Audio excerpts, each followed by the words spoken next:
JTV, Voice of Jagyapat. నమస్కారం. వార్తలకు స్వాగతం. ముందుగా ముఖ్యాంశాలు. మాజీ మంత్రి అంబటి రాంబాబు మీడియా సమావేశం, పలు అంశాలపై వివరణ.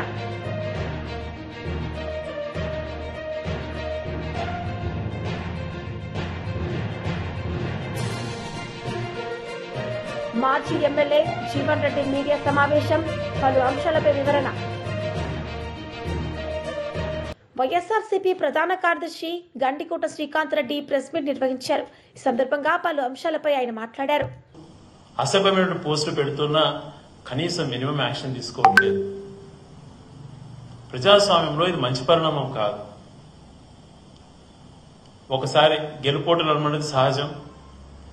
మీకు ఇల్లీగల్ గా ఒక రెసిడెన్స్ కాకపోయినా ఒక ఇల్లీగల్ గెస్ట్ హౌస్ లో మీరు ఉంటున్నా కూడా వరద వచ్చినప్పుడు కానీ మిగిలిన సమయాలలో ప్రభుత్వం ఎలా వ్యవహరించిందో ఒకసారి గుర్తు తెచ్చుకోండి. మనిషికి విలువలు ఉండాలి, విలువలు పాటించాలి. ఒక్క కానిస్టేబుల్ కూడా ఇక్కడ పెట్టకుండా మీరు తీసేస్తున్నారు ఇంటి దగ్గర అని అంటే ఏ రకంగా అనుకోవాలి?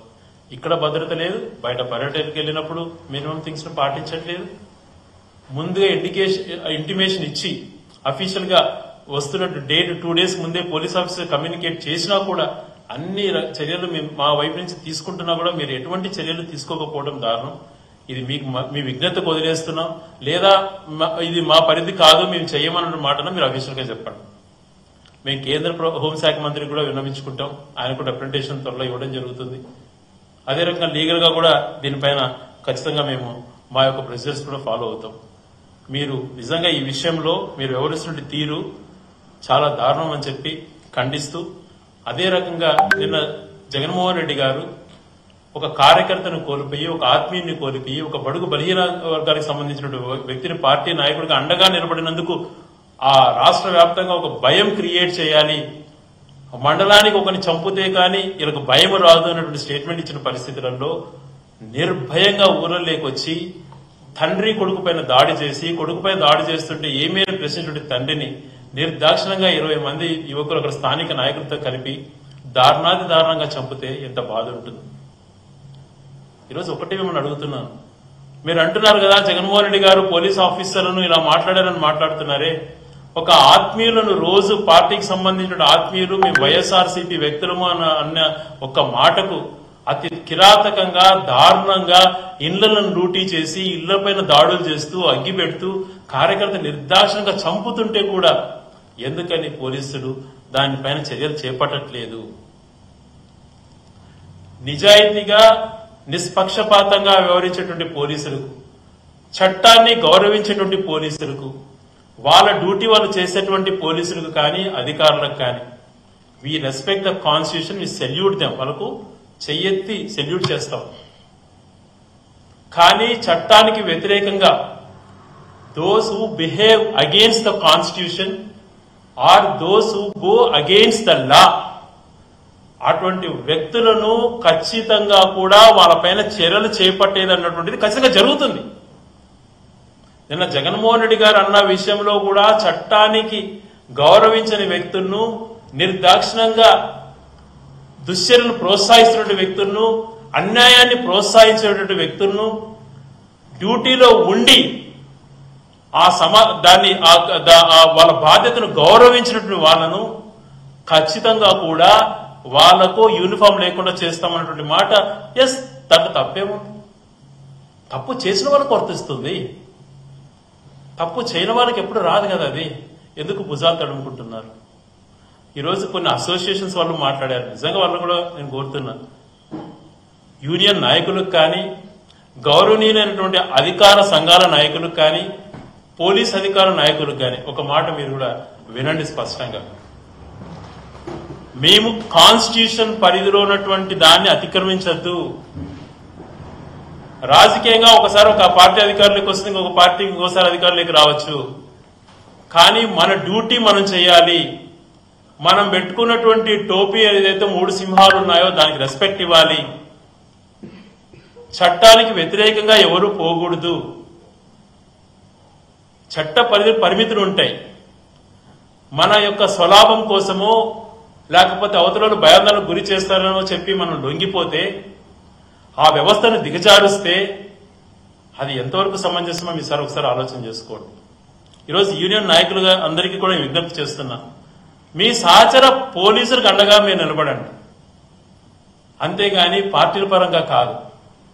రెడ్ బుక్ రాజ్యాంగము అనేటువంటిది పెట్టి రాజకీయ నాయకులు అనగదొక్కుతూ వాళ్ళను ఒక రాజ్యాంగం, అంబేద్కర్ రచించిన రాజ్యాంగాన్నే పక్కన పెట్టి మా రాజ్యాంగం అమలు చేస్తామని చెప్పి అనేక రాజకీయ నాయకులపైన భౌతిక దాడులు, హత్యలు, అరెస్టులు చేస్తున్నారు. మరి అది ఒక రాజకీయ వైఎస్ఆర్సీపీ వాళ్ళకే కాదు, అందులో భాగంగా పోలీసు వాళ్ళు నిజాయితీగా పనిచేసినటువంటి అనేక మంది అధికారులకు గతంలో చట్టాన్ని కరెక్ట్ గౌరవించిన వ్యక్తులు అనేక మందిని కూడా ఆ రెడ్ బుక్ రాజ్యాంగంలోకి చేర్చి వాళ్ళకి మినిమం పోస్టింగ్లు ఇవ్వకుండా దారుణాది దారుణంగా అవమానించిన సంఘటనలు ఎన్నో ఉన్నాయి. అది ఒకసారి గమనించుకోండి. వాళ్ళు కూడా సాటి మీ పోలీసు అధికారులే, వాళ్ళని గౌరవించండి. ఈరోజు కౌన్సిల్ పరంగా గౌరవనీయులు అశోక్ బాబు గారు he asked the question that the details of police personnel kept మాజీ ఎమ్మెల్యే జీవన్ రెడ్డి మీడియా సమావేశం నిర్వహించారు. ఈ సందర్భంగా ఆయన మాట్లాడారు. ఈ రాష్ట్ర ముఖ్యమంత్రిని నేను ప్రశ్నిస్తా ఉన్నా, హక్కుల కోసం పోరాడే వారిపై ఉక్కుపాదం కాంగ్రెస్ యొక్క పాలన అంటే, నిలదీస్తే నిర్బంధాలు, నిరసిస్తే కేసులు, అన్యాయాలను ప్రశ్నిస్తే అక్రమ అరెస్టులు, జై తెలంగాణ అంటే జైలు, బీఆర్ఎస్ నేతలు కార్యకర్తలే టార్గెట్, బీజేపీల మీద కేసులు లేవు, బీజేపీ సోషల్ మీడియా మీద కేసులు లేవు, కేసులతో దాడి, చేతులకు బేడీలు. ఇలా చూస్తూ ఉంటే మీడియా మిత్రులు ఒకసారి ఫోటో తీసుకోండి సార్. పెద్దగా సోషల్ మీడియాలో కేసుల గురించి ఇట్లా పట్టుకోండి, ఇది ఇంత పెద్దగా ఇన్ని కేసులు, కంప్లైంట్ ఇచ్చడం లేకపోతే కానిస్టేబుల్తోనే పెట్టిస్తూ ఉన్నారు. సైబర్ అటాక్, అమెరికా అటాక్ లెక్క సైబర్ అటాక్ మన సౌత్ ఉంది. సోషల్ మీడియాలో ఎవరైనా ప్రశ్నిస్తే వాళ్ళ మీద కేసులు, యూట్యూబర్ల మీద కేసులు, విద్యార్థులను గుంట నక్కలని చెప్తాడు, జై తెలంగాణ అంటే జైలు, కేసులతో దాడి, చేతులకు బేడీలు, మీడియా సోషల్ మీడియా పైన అణిచివేత. నీ ఇంద్రమ్మ పాలన ఒక వరెస్ట్ అయింది మిస్టర్ రేవంత్ రెడ్డి గారు. ఈ రాష్ట్రంలో ప్రజాస్వామ్యం అనేది అరెస్ట్ అయిందని చెప్పి ఈ సందర్భంగా నేను తెలియజేస్తూ ఉన్నా. స్వరాష్ట్ర తెలంగాణలో చీకటి అధ్యాయం. గతంలో కేసీఆర్ గారి పాలన అంటే జనహిత పాలన ఉండే, ఇవాళ రేవంత్ రెడ్డి పాలన అంటే హింసాయుత పాలన అయింది, చేతులకు సంఖ్యలేసే పాలన అయిందని చెప్పి ఈ సందర్భంగా తెలియజేస్తూ ఉన్నా. ప్రజా సమస్యలపై ప్రశ్నిస్తే కేసులు, అడుగుదీసి అడిగేస్తే అరెస్టులు. తెలంగాణలో అప్రకటిత ఎమర్జెన్సీ, ఇందిరమ్మ ఎమర్జెన్సీ ఎట్లునే మేము చిన్నప్పుడు చూడలేం, కానీ ఇలా నిజంగా అప్రకటిత ఎమర్జెన్సీ రాష్ట్రంలో కొనసాగుతుందని చెప్పి ఈ సందర్భంగా నేను తెలియజేస్తూ ఉన్నా. బీఆర్ఎస్ శ్రేణులపై పోలీసులను ఉసిగొల్పుతూ ఉన్నారు. ఫ్రస్ట్రేషన్లో ముఖ్యమంత్రి పేరు చెప్పకపోతే ఆయన మీద కేసులు, రాష్ట్రమంతటా వేధింపులు, అక్రమ కేసుల బనాయింపు పర్వం. రేవంత్ సర్కారు బీఆర్ఎస్ లీడర్లను, క్యాడర్ను టార్గెట్ చేస్తుంది. అన్నీ కూడా పింక్ బుక్కలు ఎక్కిస్తున్నాం. ఏ పోలీసు వాళ్ళు ఏం చేస్తూ ఉన్నారు, ఎక్కడెక్కడ అక్రమ కేసులు పెడతా ఉన్నారు, ఎక్కడెక్కడ బీఆర్ఎస్ క్యాడర్ని పీడిస్తూ ఉన్నారో అవన్నీ కూడా పింక్ బుక్లో ఎక్కుతూ ఉన్నాయని చెప్పి సందర్భంగా తెలియజేస్తున్నాం. వీటన్నిటిని చేయడానికి ఇలా అక్కడ షాడో సీఎం, సచివాలయంలో షాడో సీఎం మీనాక్షి నటరాజన్, అక్కడ సచివాలయం నుంచి షాడో సీఎం మీనాక్షి నటరాజన్ గారు ఇందిరమ్మ రాజ్యం కొనసాగిస్తూ ఉన్నారు. ఇక్కడ మన పక్కన కమాండ్ కంట్రోల్ ఉంది, కమాండ్ కంట్రోల్ నుంచి ఈ డమ్మీ సీఎం రేవంత్ రెడ్డి గారు పోలీస్ రాజ్యం నడిపిస్తూ ఉన్నారు. అక్కడ కాంగ్రెస్ రాజ్యం, షాడో సీఎం మీనాక్షి నటరాజన్ గారు నడిపిస్తున్నటువంటి కాంగ్రెస్ రాజ్యం, ఇక్కడ కమాండ్ కంట్రోల్ నుంచి నడిపిస్తున్న డమ్మీ సీఎం రేవంత్ రెడ్డి గారు నడిపిస్తున్న పోలీస్ రాజ్యం ఏదైతే ఉంది, ఈ రెండు కలిపితేనే ఇందిరమ్మ రాజ్యమా అని చెప్పి నేను మీడియా మిత్రులను అడుగుతున్నా. అసలు ఇందిరమ్మ రాజ్యం అంటే ఏంది అని చెప్పి నేను ఈ రాష్ట్ర ముఖ్యమంత్రిని ప్రశ్నిస్తున్నా అని చెప్పి సందర్భంగా తెలియజేస్తున్నా. రేవంత్ సర్కార్ బీఆర్ఎస్ లీడర్లను, క్యాడర్ను టార్గెట్ చేసి ఎక్కడికక్కడ అడుగు తీసి అడిగేస్తే అరెస్టులు, సోషల్ మీడియాలో నిలదీసిన తప్పేనని కేసులు పెడతా ఉన్నారు. రాష్ట్రమంతా కేసుల బనాయింపు పర్వం, అక్రమ కేసులు. ఫార్మర్ ఎంపీ బూర నర్సయ్య గౌడ్ ప్రెస్ మీట్ నిర్వహించారు. సందర్భంగా ఆయన మాట్లాడారు. ఆర్థిక వ్యవస్థకు వెన్నుముక్క లాంటిది ఎంఎస్ఎంఈ సెక్టర్. 75 సంవత్సరాలు ఈ యొక్క సెక్టర్ని మన స్వాతంత్రం వచ్చిన తర్వాత చాలా వరకు మర్చిపోయారు. కానీ మోడీ గారు వచ్చిన తర్వాత దేశానికి వెన్నుముక్క అయ్యేటువంటి ఈ సెక్టర్ని, specially small and micro units development కొరకు ఎలాంటి కొలాటరల్స్ లేకుండా, అంటే ఎలాంటి జామీను లేకుండా ముద్రా లోన్, ప్రధానమంత్రి ముద్రా యోజన ప్రవేశపెట్టడం జరిగింది 2015లో. ఇప్పుడు 10 సంవత్సరాలు అయిపోయింది.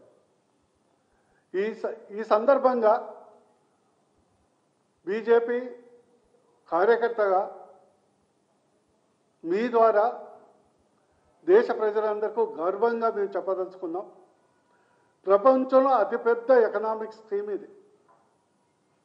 ఈరోజు 52 కోట్ల మంది స్మాల్ ఇండస్ట్రియలిస్ట్, అంటే చిన్న పారిశ్రామికవేత్తలకు 32 లక్షల కోట్లు, 32 లక్షల కోట్ల రూపాయలు సిడ్బీ బ్యాంక్ ద్వారా ఈరోజు లోన్స్ ఇవ్వటంతో కోట్లాది కుటుంబాలు, మైక్రో స్మాల్ ఇండస్ట్రియలిస్టులు ఈరోజు తమ కాళ్ళ మీద తాములే నిలబడటమే కాకుండా వాళ్ళు జాబ్ ప్రొవైడర్స్ అయ్యారు. ఉద్యోగాలు కల్పించే స్థాయికి ఎదిగారు. అది మోడీ గారి ముందు చూపు వల్ల సాధ్యమైందని సగర్వంగా మేము చెప్పుకుంటున్నాం. అందులో ముఖ్యంగా చూస్తే ఓబీసీ, ఎస్సీ, ఎస్టీ వర్గాలు మరియు మైనారిటీలు 55% మించి వీళ్ళు లబ్ధి పొందారు ముద్రా లోన్స్. ఇంకో విశేషం ఏంటంటే కాంగ్రెస్ పార్టీ మైనారిటీలను తుష్టీకరణని అయితే మోడీ గారు మైనారిటీలను శక్తీకరణ చేస్తున్నారు. కాంగ్రెస్ పార్టీ 75 సంవత్సరాల నుండి ఓటు బ్యాంకు కొరకు ముస్లిం మరియు మైనారిటీ సామాజిక వర్గాలను తుష్టీకరణ చేస్తే మోడీ గారు శక్తీకరణ చేసి మీరు ఆశ్చర్యపోతారు. మైనారిటీసులు ముద్రా లోన్ వల్ల 22% నుంచి 31% లబ్ధి పొందినటువంటి బెనిఫిషరీలో మైనారిటీలు ఉన్నారంటే బీజేపీ పార్టీ సబ్కా సాత్, సబ్కా వికాస్, సబ్కా ప్రయాస్, సబ్కా విశ్వాస్ అని చెప్పడమే కాదు, అమలు చేస్తుంది అని సగర్వంగా మేము చెప్పుకుంటున్నాం. ఈరోజు చాలామంది మత ఛాందస్త వాళ్ళు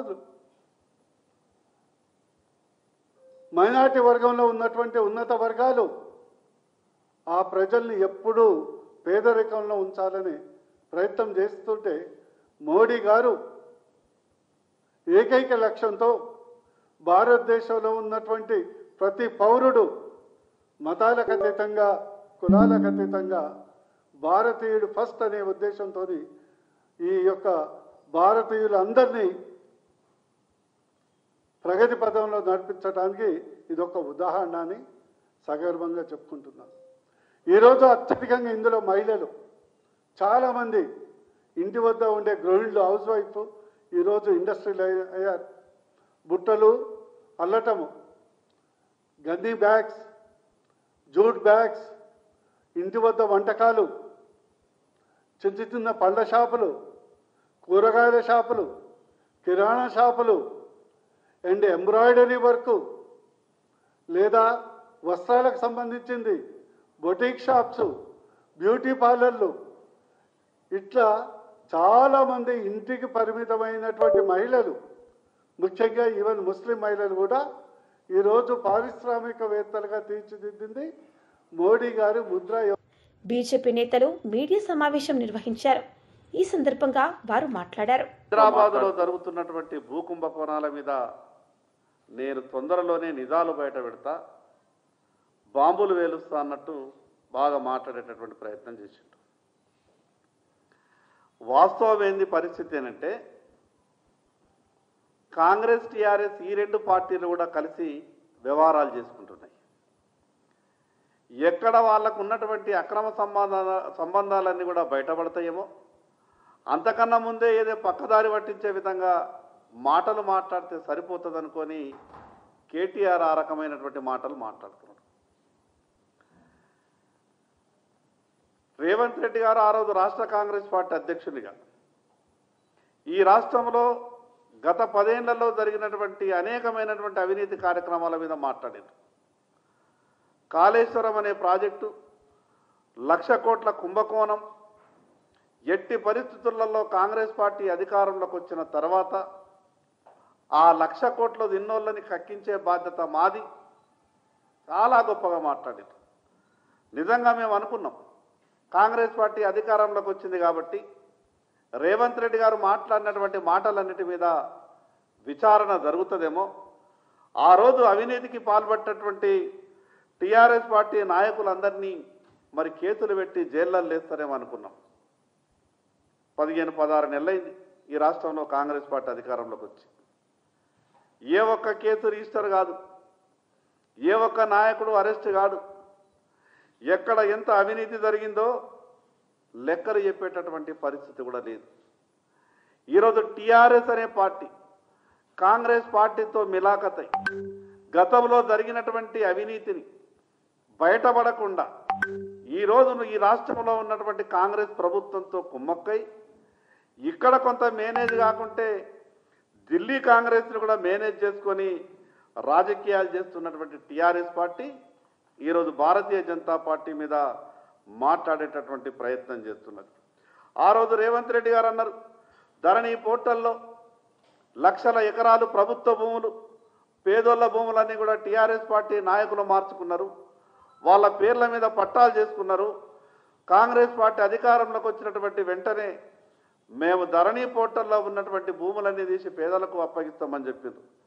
పోర్టల్ పేరు మారింది, కానీ ఒక్క ఎకరం కూడా ఇంకా బయటకు రాలేదు. జరిగినటువంటి అవినీతి ఏందో ఇప్పటి వరకు కాంగ్రెస్ ప్రభుత్వం ప్రజలకు చెప్పేటటువంటి ప్రయత్నం కూడా చేయలేదు. ఈ రాష్ట్ర రాజకీయాలనే కాకుండా దేశ రాజకీయాల్ని కూడా ప్రభావితం చేసేటటువంటి ఫోన్ ట్యాపింగ్ కేసు చాలా గొప్పగా చెప్పిండ్రు. ఉన్నటువంటి వాళ్ళందరినీ కూడా బయటకు తీస్తున్నామని కేసు పెట్టినట్టే పెట్టిండ్రు తప్పితే ఆ కేసు ముందుకు పోతలేదు, వెనుకకు పోతలేదు.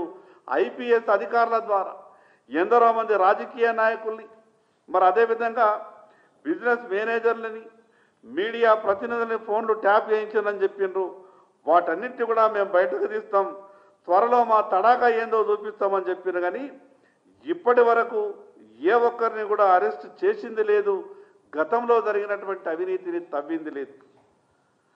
ఈ రకంగా కాంగ్రెస్ పార్టీ టీఆర్ఎస్ పార్టీ కలిసి రాజకీయాలు చేస్తూ ఈరోజు భారతీయ జనతా పార్టీపై బురద జల్లేటటువంటి ప్రయత్నం చేస్తున్నది.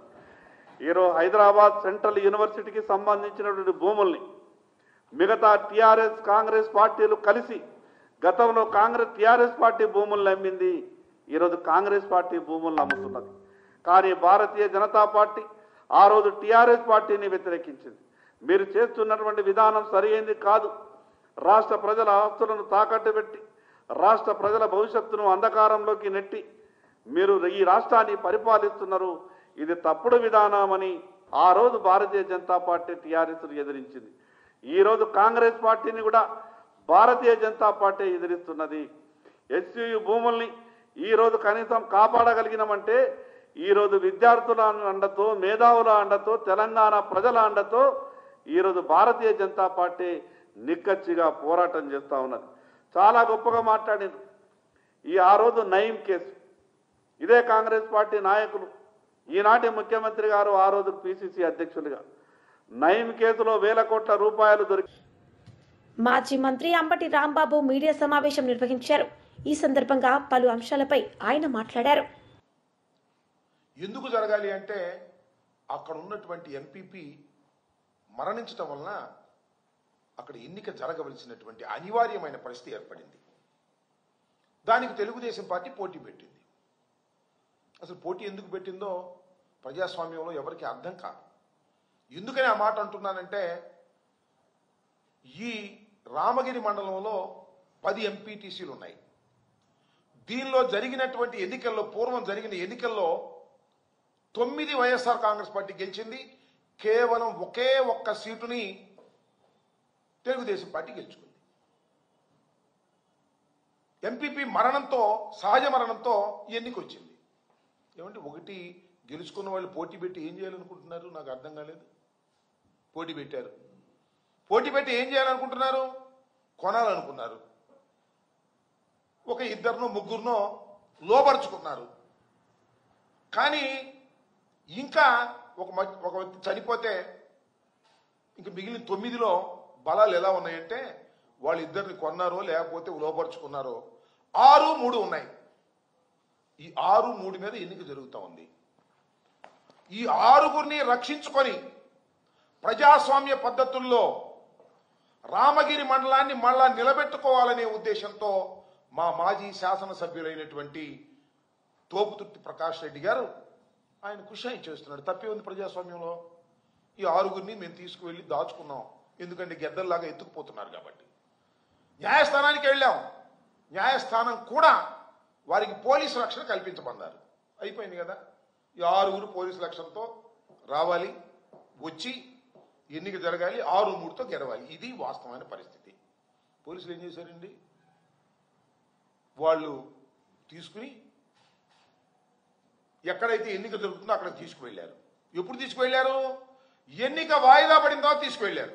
రక్షణలో కోర్టు వారి ఆదేశాల ప్రకారం వాయిదా పడింది. నెక్స్ట్ రోజుకి సహజంగా 27వ తారీఖు ఎన్నిక జరిగితే 28వ తారీఖు వాయిదా వేశారు కోరం లేక. ఎందుకంటే మా 6గురు అటెండ్ కాదు కాబట్టి, 3 వెళ్ళారు కాబట్టి కోరం ఉండదు.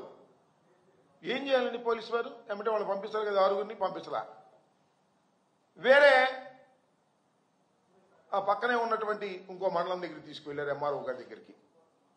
అక్కడికి వెళ్ళి అక్కడ వాళ్ళ చేత ఏదో ఒక విధంగా పోలీసులు ఒత్తిడితో వారి చేత లెటర్లు రాయించుకొని మేము ఇష్టం వెళ్ళిపోతామండి, మళ్ళీ మేము క్యాంపుకు వెళ్ళమండి అని చెప్పించాలనే ప్రయత్నం చేశారు. దానికి పెనుగొండ ఎంఆర్ఓ గారి దగ్గర ఇదంతా ఒక కుట్ర. పోలీస్ అండ్ అఫీషియల్స్ కుట్ర పన్ని ఈ 6గురిని మళ్ళీ ఎత్తేయాలని చూశారు. మళ్ళీ మా రాప్తాడు మాజీ శాసనసభ్యుడు ప్రకాష్ రెడ్డి గారు వెళ్ళి వాళ్ళ 6గురిని కూడా తెచ్చుకుని మళ్ళా దాచుకుంటే మళ్ళీ నెక్స్ట్ రోజు మళ్ళీ వాయిదా పడింది. ఇది జరిగినటువంటి పరిస్థితి. మేము ప్రజాస్వామ్య పద్ధతుల్లో గెలిపించుకున్నటువంటి ఎంపీపీని మళ్ళా గెలిపించుకోవడానికి ప్రయత్నం చేసే క్రమంలో ఎంపీటీసీలను దాచుకోవాల్సిన పరిస్థితి వచ్చింది. ఎవరి నుంచి దాచుకోవాలి? మేము తెలుగుదేశం వాళ్ళ దగ్గర నుంచి మాత్రం కలిసి ఆ నియోజకవర్గంలో ఏదో ఒక విధంగా తెలుగుదేశాన్ని, కేవలం ఒక్క సీటు గెలుచుకున్నటువంటి తెలుగుదేశాన్ని గెలిపించాలని తాపత్రయపడుతున్నటువంటి సందర్భంలో నేను ఈ పని చేస్తే తప్పేంటంటే నాకు అర్థం కాల.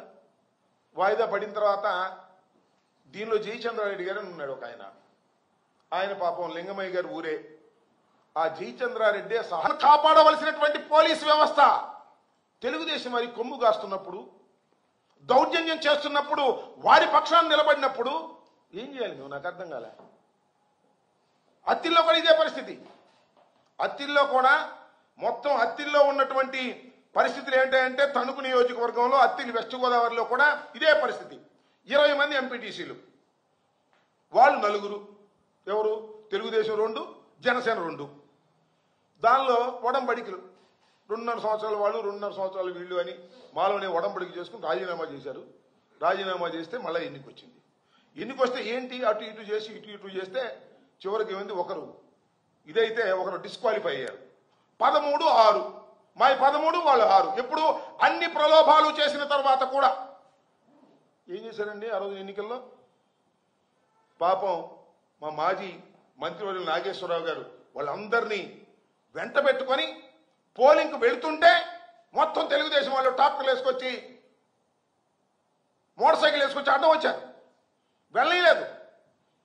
తిరిగి వెనక్కి వచ్చాడు మొత్తాన్ని తీసుకుని. మొత్తం 13 మందిని తీసుకుని ఎక్కడికి వచ్చాడు? ఆయన ఇంటికి వచ్చి ఆయన ఇంట్లో కూర్చున్నాడు. ఇంటి చుట్టూరా చేరారు. చేరి పెద్ద పెద్ద కేకలేస్తారు. వార్తలు ముగించే ముందు ముఖ్యాంశాలు మరోసారి. మాజీ మంత్రి అంబటి రాంబాబు మీడియా సమావేశం, పలు అంశాలపై వివరణ.